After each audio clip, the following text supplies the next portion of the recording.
2022-2023 시즌 UEFA 챔피언스리그 8강전 맨체스터 시티가 바이에른 뮌헨의 완승을 거둔 소식은 저희가 1차전 이야기 상세하게 얘기 드렸는데 그 이후 더 충격적인 상황이 좀 알려져서 좀 큰 화제가 전 유럽에서 되고 있거든요. 사디오 마네 선수가 이제 르로이 사네 선수를 라커룸에서 때렸다. 예. 그리고 이게 뭐 공신력 있는 매체들에서 나오고 있기 때문에 소문이 아니라 사실로 돌아가고 있는데 이게 사실이라면 거의 사상 최악의 내분 사태가 아닌가 싶어서 독일통 부버지 김현민 기자로부터 이 사건의 전말 그리고 어떻게 상황이 펼쳐지고 있는지 들어보도록 하겠습니다. 일단 근데 바로 잡고 갈 게 있습니다. 예. 사상 최악의 내분 아닙니다. 더 심한 일이 있어요? 바이언은 많아요. 바이언의 별명이 FC 헐리우드예요. 예. 왜냐면은 헐리우드 건 가십에나 나올 사건들이 너무 많이 일어나가지고 사건 사고가 많아서 FC 헐리우드로 불리거든요. 이 이상의 일이 있다는 것 자체가 더 궁금해지지만 어쨌든 오늘은 그렇다면 마네 사네 폭행 사건을 통해서 이제 투헬 체제의 위기를 좀 짚어보고 저희가 많은 분들이 또 궁금해하시면 바이에른 뮌헨의 이 최악의 이제 내분 사태들을 모아서 소개해드리도록 하겠습니다. 우선 이 마네 사네 폭행 사건 언제 어떻게 된 건가요? 예. 일단 뭐 빌트지에서는 이게 유료 기사다 보니까 처음에 나온 건 이제 빌트지에서 나온 거예요. 유료 기사다 보니까 그 궁금증을 유발하는 식으로 사네가 얼굴을 맞았다. 과연 때린 선수는 누구일까? 창의적이네. 아주 창의적인 제목이네. 그래서 클릭을 하게 만드는 마치 우파메카노가 때린 것처럼 보이게. 우파메카노가 좀 실책으로 화제가 됐었으니까요. 근데 이제 스카이 스포츠 이제 독일판에서 이제 얘기가 나온 거죠. 이게 나오고 나서 이제 1시간 뒤죠. 1시간 뒤에 마네가 사네의 얼굴을 때렸다.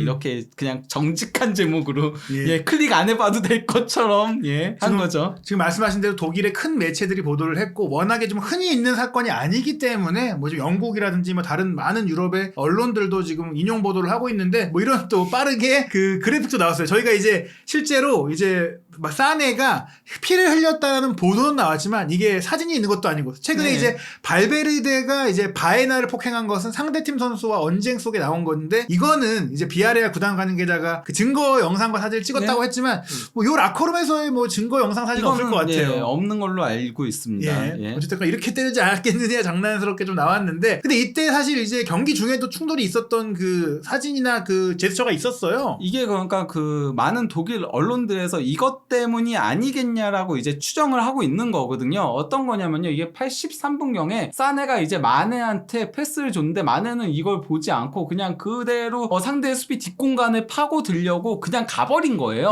그냥 가버리다가 이제 아케한테 끊기게 된 거였는데요. 그러다 보니까 이제 사네가 바로 이제 손을 이렇게 올리잖아요. 그러면서 이제 마네한테 가가지고 왜 볼을 받아 안 왔냐, 볼을 받고 갔어야 되지 않냐 하면서 막 이렇게 화를 냈는데 안 그래도 그 이 경기에서 사네가 굉장히 의욕적으로 뛰었다라고 독일 언론들에서 평가를 하더라고요. 좋은 슈팅도 많이 했잖아요. 거기가 왜냐면 맨시티다 보니까 더 이제 자기 친정팀 상대로 승리를 하려고 조금 더 의지를 불태우면서 계속 그래서 적극적으로 선수들한테도 제스처도 취하고 좀 투지도 불태우고 그러면서 슈팅도 많이 가져가고 그랬었다라고 해요. 근데 마네가 집중하지 못하는 듯한 모습을 보이니까 이렇게 했는데 이러고 나서 이제 그 다음에는 추정이에요. 추정인데 물론 뭐 둘이 이제 라커룸에서 조금 논쟁하는 그런 토론을 막 하는 그런 소리들이 들리긴 했대요. 그러니까 말다툼하는 그러다가 갑자기 우르릉 소리가 나더니만 보니까 사네가 입에서 피를 흘리고 있었고 펀치를 날렸다라는 얘기들이 많이 있고 따기를 때린 것 같다라는 얘기들까지도 있다라고 해요. 그러니까 어떻게 보면 둘이 근거리에서 딱 했기 때문에 그 장면을 정확히 본 사람은 없었을 건데 어찌됐거나 뭐 손가락으로 이렇게 하지 않았을 거니까 이거든 여기가 이제 피가 날 정도면 좀 강도 높게 이제 가격이 있었을 것이다. 그게 왜냐면 아무래도 라커룸이니까 서로 이제 옷 갈아입기도 하고 뭐 이러니까 그래서 다 못 본 거죠. 엉켜 있었을 수 있기 때문에 어찌됐거나 확실한 건 마네가 사네를 때렸다. 그리고 이것은 결코 흔히 있을 수 있는 일이 아니고 그냥 넘어갈 수 있는 문제도 아니다. 근데 제가 이 장면을 봤을 때는 조금은 이제 사네가 할 수 있는 정도의 좀 불만을 표한 것 같은데 오히려 마네가 새로 이제 어떻게 보면 합류한 팀이고 그러니까 사네는 이미 적응되어 있는 선수고 그런 가운데 또 사네는 잘하고 있는데 마네는 개인적으로 올 시즌에 여러 가지로 좀 힘든 상황이다 보니까 더 좀 예민하지 않았을까. 아무래도 이 바이에른 와가지고 부상도 당했었고 그것 때문에 월드컵도 뭐 못 가고 악재들이 계속 있었다 보니까 조금 민감하게 반응한 게 아닌가 싶긴 해요. 근데 어쨌건 이게 사건의 후폭풍도 상당히 있는 건데요. 일단 뭐 이건 플래텐버그 기자가 올린 건데요. 이거는 영상으로 그러니까 얘기를 한 거예요. 스카이 스포츠에다가 그러면서 이제 마네 대 팀 그러니까 바이에른 팀 전체를 얘기하면서 많은 바이에른 선수들이 그로부터 멀어지고 있다라고 제목이 적혀 있는 거예요. 네, 이 사건도 사건이지만 기본적으로 예. 마네가 사실 바이에른에 와서 잘 융화되지 못하고 있던 분위기가 감지된 거네요. 네, 그러면서 이제 이 영상의 내용을 바이에른 앤 저머니에서 이제 조금 축약해가지고 올린 건데 몇몇 선수들은 마네에 대해 비판적이고 그가 클럽에 오래 머물 것이라고 예상하지 않는다. 현재 벌금부터 정직 또는 분리까지 모든 가능성이 논의되고 있다라고 한 겁니다. 결국엔 이제 여기서 분명한 것은 가해자가 마네이고 또 마네에 대해서 이대로 넘어갈 수는 없다. 그리고 선수들은 마네가 우리 바이에른에서 오랫동안 뛰고 막 헌신하고 우리 팀에 녹아들고 이런 상태가 아니라는 것에 대해서 조금 이제 탐탁치 않게 여겨왔다라고도 이제 볼 수 있는 부분인데요. 그리고 또 이거는 이제 슈퍼트 아인츠의 캐리아우 기자가 이제 조금 이거 관련한 이제 후프풍과 관련한 기사를 올린 건데요. 일단 뭐 살리아미치치 단장하고 이제 올리버 칸 CEO가 논의 중에 있다라고 하고요. 현재 가능한 뭐 징계 관련한 것들에 대해서 논의 중에 있고 오는 주말에나 이제 그 공식 성명을 할 거라고 얘기를 하고 있어요. 네, 뭐 이 상황이 다 알려져 있고 현재로서는 구단이 이제 정확하게 사태를 파악해야 되고 또 선수 얘기도 들어봐야 되고 네. 어떻게 보면 이제 본인들의 이제 내부 방침도 정해야 되니까 노코멘트인데 그냥 또 어물쩍 넘어갈 수 있는 사안 정도는 아니잖아요. 그렇죠. 예. 그러다 보니까 이제 주말에 공식 성명이 있을 거라고 얘기하면서 그러면서 이제 그 슈퍼트 아인츠의 이 정보에 따르면은 팀 동료들은 최근 훈련 중에도 마네의 저조한 경기력에 대해 어리둥절해했다. 심지어 그 나게스만 전 감독하고 논쟁도 있었다. 마네는 내부적으로 팀 플레이를 전혀 하지 않는다는 지적이 있다라는 얘기가 있는 겁니다. 그 얘기는 말씀드린 그 선수들과의 관계 문제가 이 사네와의 그 충돌 사건, 폭행 사건을 넘어서 이미 시즌 중 게다가 나겔스만 시절이면 꽤 오래 전부터 선수들과 마네의 관계가 안 좋았다는 얘긴데요. 네, 거기다가 사네가 지금 그 어떤 의미에서는 바이언의 대세 부류 중에 하나예요. 뭐냐면은 그러니까 지금 바이언의 차기 주장으로 불리는 거는 키미거든요. 네. 키미인데 키미가 이제 95년생이고 95, 96 세대가 지금 바이언의 핵심이에요. 키미, 고레츠카, 그나브리 그리고 또 이제 사네까지 거기가 95, 96 세대거든요. 게다가 독일 대표 선수들이기 때문에 당연히 이 바이언의 주류 선수들인데 이 주류와 조금 마찰이 있는 마네에게 힘이 실리지 않을 수밖에 없겠는데요. 네. 이런 가운데 이제 빌트지에서도 이제 사설을 올린 건데요. 그 바이에른은 마네를 엄중 단속해야 한다라는 제목이에요. 그러면서 뭐 그냥 일반적인 얘기들이 있는데 어떤 얘기를 하는 거냐면요. 그냥 뭐 간단하게 얘기하면은 다음 경기 명단에서 무조건 제외해야 한다. 이거는 필수적으로 해야 되는 거고. 근데 이제 성공은 단순히 감독만의 문제는 아니다. 규율의 문제기도 하다. 바이언은 항상 규율과 네, 관련한 그렇죠. 문제들이 많았으니까. 그러면서 이번 시즌만 하더라도 노이어의 운명적인 스키트워 예. 그 다리 부러졌던 거 예. 얘기인 거죠. 그 그나브리 파리 구찌 여행. 예. 그나브리가 이런 거 많이 그렇죠. 하거든요. 사실 그 보아탱도 바이언에서 결국은 떠나게 된 것도 그런 패션쇼 같은 데를 너무 많이 다니고 그 셀럽들하고 어울리는 걸 좋아했었기 때문인데 예. 어쨌건 그 뒤를 그나브리가 조금 잇고 있고요. 거기다 이제 마네의 라커룸 펀치 같은 일련의 사건들을 고려하면 바이에른은 바로 잡아야 할 일들이 있다. 네, 다들 문제지만 그 중에서도 이 마네의 라커룸 펀치야말로 이건 이제 선수와 선수가 이제 때린 거니까 네. 이거는 정말 가장 큰 문제가 아닌가 싶은데요. 네. 근데 마네 같은 경우는 뭐 이전에도 동료들과 문제가 아예 없었던 건 아니에요. 특히 이제 살라하고 조금 냉랭한 관계이긴 했었죠. 특히 그 살라가 패스를 안 주고 슈팅을 할 때마다 그럴 때 이제 교체아웃 때 아예 직접적으로 불만을 막 토로하면서 이렇게 막 집어 던지고 막 이랬었잖아요. 사실 그때는 이제 살라와 마네가 함께 잘하는 것도 잘하는 거지만 서로 득점왕을 하려고 경쟁하던 관계이기도 했는데 유독 또 마네가 좀 그 감정을 네. 많이 드러냈어요. 그래서 이제 2019년 9월에 클롭 감독이 여기에 대해서 이제 지적들이 나오니까 마네는 조금 감정적인 선수이고 우리 모두 개개인의 그런 것들을 인정을 한다라고 하면서 뭐 크게 문제되진 않는다. 라크룸에서 해결을 할 것이다. 이렇게 얘기를 했었는데 2020년 12월에 또다시 이런 똑같은 문제가 발생을 했었거든요. 예. 그러니까 그때는 클롭 감독도 마네의 이런 분노와 관련된 여기에 대해서 쓴소리를 얘기를 한 겁니다. 예. 이거는 잘못된 행동이다. 이렇게 하면 안 된다라고 했었거든요. 예. 클롭 감독은 원래 조금 자기네 팀은 좀 보듬어주는 유형의 감독이잖아요. 예. 그 마네가 조금 선을 많이 넘었다. 그리고 조금 더 다혈질적이고 예. 동료들과의 불화가 이제 본인의 좀 기질상이 있다. 이게 바이에른에 와서 여기서만 힘들어서 생긴 문제는 아니다. 그러니까 마네가 평상시에는 굉장히 조용하고 조금 소심한 편에 속한다라는 얘기들도 있고 겸손하고 그리고 선행도 굉장히 많이 하고 좋은 선수인 거 맞아요. 근데 약간 좀 욱하는 기질은 좀 있어 보여요. 그래서 뭐 첼시전에도 거친 태클을 시작하자마자 5초 만에 그래가지고 거의 살인 태클이었죠. 예, 그때 그래서 그 원래 옐로 카드만 나왔었는데 아스피리쿠에타가 이거는 무조건 퇴장 나왔어야 됐다. 잘못된 오심이었다라고 얘기도 했었고 에드르송 사건도 있었죠. 그렇죠. 얼굴이 걷어찼던. 그래서 에드르송이 굉장히 장기간 결상을 했었잖아요. 약간 조금 욱하는 기질은 있어 보이긴 해요. 예. 그런 거는 최근에 이제 바이에른 뮌헨은 여러 가지 좀 이제 안팎의 경기 외적인 그 문제들로 좀 시달리고 있는 것 같아요. 예, 뭐 그러니까 그 바이에른 쪽에서 그 직접 이제 확인을 한 거거든요. 우파메카노를 향한 인종차별이 있었다라는 건데, 왜냐면 우파메카노가 그가 맨체스터 시티전에 굉장히 부진했잖아요. 예. 사실 그가 0대3 대패에는 우파메카노의 지분이 상당 부분 있긴 하거든요. 거기에 대해서 이제 확인을 한 건데 어떤 일이 있었던 거냐면요. 지금은 그러니까 굉장히 응원하는 메시지 대부분 달려있어요. 예. 왜냐면 바이언에서 이런 인종차별 악플들이 있었다라고 공식적으로 얘기를 했기 때문에 도리어 힘내라 고개 들어라 넌 잘할 수 있다 막 이런 식의 위안의 그게 있지만은 저도 그래서 이거는 이제 다른 데에서 있는 거를 캡처를 한 거거든요. 그 역겨운 그 이모티콘이나 뭐 표현이 많네요. 예, 그러니까 뭐 아프리카로 돌아가라 막 이런 것도 있고, 아니 우파메카노는 프랑스인인데 그렇죠. 아프리카로 돌아가라 딱 인종차별이고 저기 뭐 그 원숭이 뭐 오랑우탄 이런 거 올려놨어요. 그러니까요, 이런 인종차별적인 악플들이 많이 있었는데 여기에 대해서 바이에른 구단 공식 그 계정에서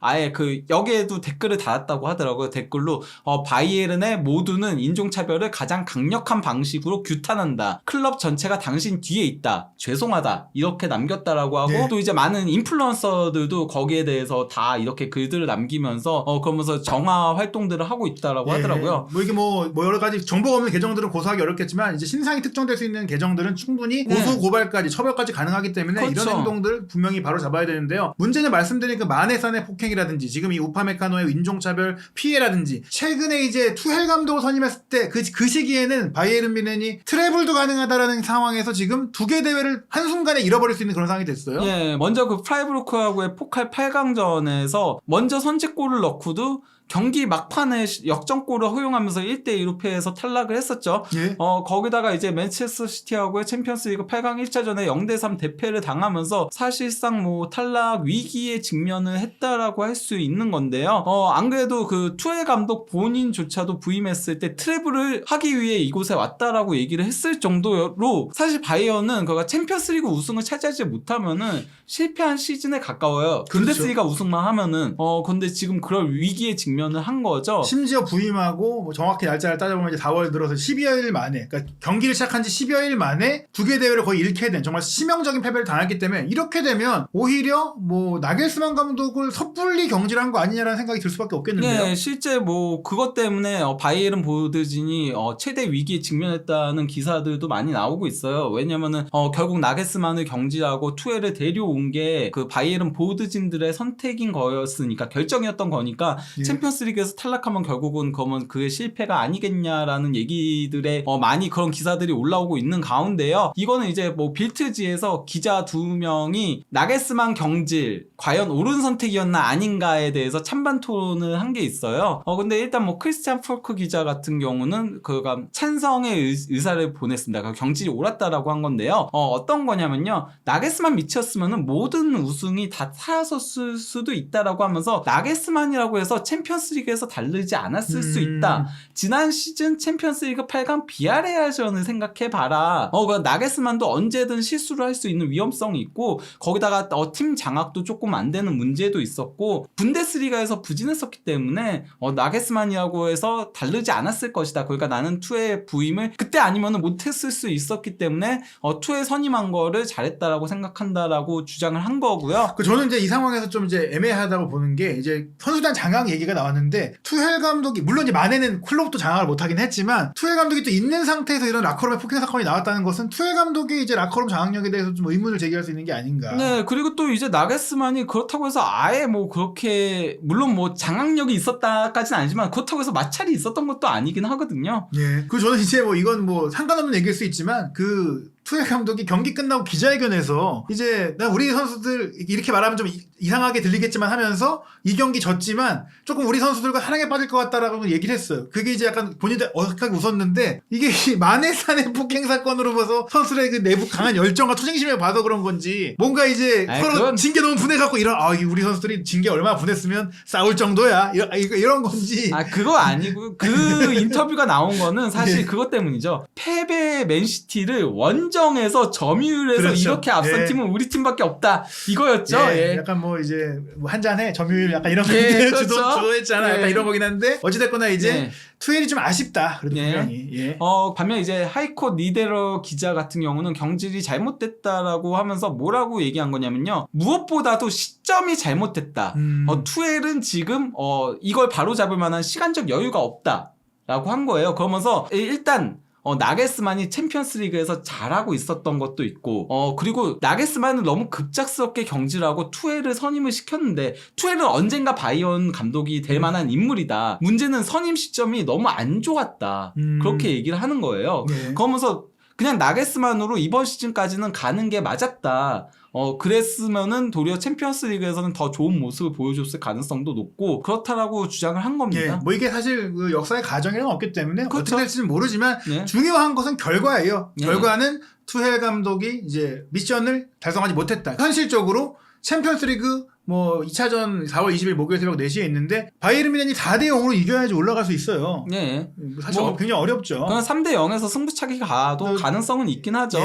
예. 근데 지금 사실상 남은 거는 분데스리가 우승 하나밖에 없다라고 할 수 있거든요. 근데 분데스리가 우승 경쟁도 현재 치열한 상태예요. 예. 도르트문트하고 승점 차가 2점밖에 나지 않거든요. 예. 예, 그런 가운데 그나마 그래도 위안거리하면은 바이에른의 향후 일정이 그렇게 힘들지는 않다는 거죠. 먼저 당장 호펜하임은 현재 14위 하위권에 있는 팀이고요. 그 다음에 이제 마인츠가 8위. 마인츠는 근데 조금 여러 가지 그렇죠. 왜냐면은 투엘 감독의 친정팀이기도 하고 하다 보니까 또 우리 이재성 선수가 최근에도 꾸준히 잘하고 있기 때문에 뭐 사실 프라이부르크가 뭐 정우영 선수가 뭘 한 건 없지만 또 한국 선수가 있는 팀이 바이에른의 투엘 감독을 울렸기 때문에 마인츠전이 약간 좀 그나마 고비일 수 있다. 예, 그리고 이제 헤르타는 현재 17위, 뭐 강등권이고요. 브레멘 11위, 그리고 샬케는 최하위, 그리고 라이프치히가 4위. 이 경기가 조금 관건이죠.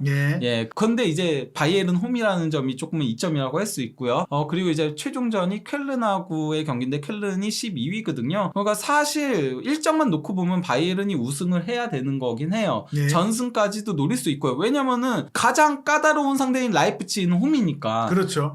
근데 만약에 혹시라도 이게 뒤집히게 된다면은 그때는 실패한 그 감독 선임 되는 겁니다. 그렇죠. 정말. 실제로 여기서는 우승을 해야 본전인 건데 그리고 사실 거의 전승을 해도 대단하다라는 평가를 받을 정도가 아닌 상태인데 미끄러진다? 말씀드린 대로 뭐 마인츠전을 못 이긴다거나 뭐 브레멘전에 좀 흔들린다거나 이렇게 된다면 투엘에 대한 안 좋은 얘기가 더 많이 나올 수밖에 없고 또 그런 가운데 이 선수단의 내분 문제까지 터졌기 때문에 바이에른 뮌헨의 이 나겔스만 경질은 아마 두고두고 회자가 될 수 있을 것 같아요. 예. 뭐 바이에른이 얼마나 요새 좋은 소식이 없는지 바이에른 공식 계정에 고정해놓는 그거 있잖아요. 그게 추프모팅 부상 복귀해가지고 훈련 참여한 거더라고요. 희소식이네요. 어찌됐거나 이런 위기 상황 어떻게 바이에른 뮌헨이 좀 극복하고 이겨낼 수 있을지 그리고 마네와 사네의 이 폭행 사건은 과연 어떻게 정리될지 마네가 뭐 방출돼서 있다라는 얘기까지도 일부 언론에서는 제기하고 있는데 한준TV에서 부버즈 김현민 기자와 함께 독일 축구계의 최신 이슈도 빠르게 또 정확하게 분석해드리도록 하겠습니다.